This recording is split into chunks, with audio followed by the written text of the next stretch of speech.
Не се знам дали открили от мен на въпрос, че е толкова много генетичен материал, че те вируски също са генетичен материал. И те почват да се учат как виж тук, за да избегна имунната реакция на този организъм, трябва да се променят този ген. Адаптация. И ние бихме се казали, те нямат мозък, как го правят?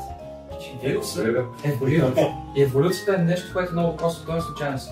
Да кажем, има в нашото тяло има 1 милион вируси, които са на пол.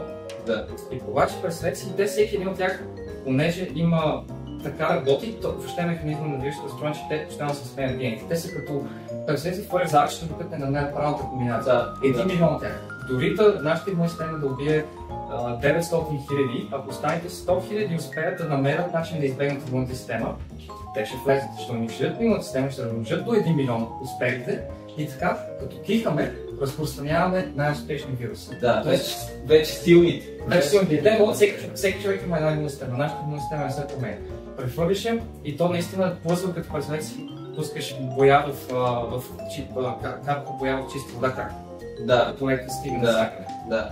И това е принципът, вирусите просто много бързо си възпроизвеждат гените, имат тази свойство да ги сменят бързо и фуерзарчета, докато намерят правилната комбинация. Този вирус е имал досег много хора в Китай, гръцко население, може би заради хранителните им навици и също различни животински видове, има някакво ултимативните, този спайк протеин много говориха ваксините, които регистрираха него.